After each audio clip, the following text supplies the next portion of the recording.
Namaste all. 13th October 13th 1966 quotation. Your heart and mind can be in peace. The Lord is always present. Even when people believe He is not there and His conscious will pervades everything. అంటే మీ హృదయము మనస్సు ప్రశాంతంగా నిశ్చలంగా ఉండాలి. ఎప్పుడు కూడా మన మనస్సును ప్రశాంతంగా ఉంచుకోవడానికి ప్రయత్నిస్తూ నిశ్చలంగా ఉండడానికి ప్రయత్నించాలి. అంటే ఎప్పుడైతే మన మనస్సు మన హృదయంలో లయం చేస్తూ ఉంటామో అంతా నిశ్చలత్వంలోకి వెళ్తూ ఉంటాము.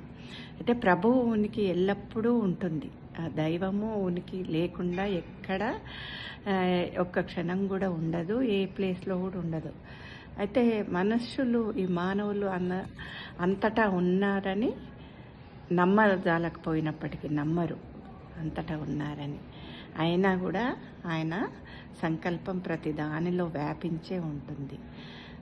అణువున వెలిసిన దేవ, ఆయన లేనిది ఎక్కడ లేరు కదా. అయితే మనకు అప్పుడప్పుడు సంశయం వస్తుంటుంది. రాకుండా ఉండాలి అంటే మనలో ప్రశాంతత అనేది ఉన్నప్పుడు అతను ఉన్నాడు. ప్రతి ఒక్క ఆ సంవేదన కూడా మనకు కలుగుతూనే ఉంటుంది. ఉపరితలంలో మనస్సు నిశ్చలం లేకుండా ఒక చేపల మార్కెట్ లాగా ఉండి గందరగోళంగా ఉన్నప్పుడు ఆయన ఉనికి అనేది మనం గ్రహించలేము. నిశ్చలత్వంలో ఉన్నప్పుడు మాత్రమే ఆయన అంతటా ఉన్నాడు, ఆయన లేని క్షణము అనేది మనకు అనుభవంలోకి నెమ్మదిగా వస్తూ ఉంటుంది.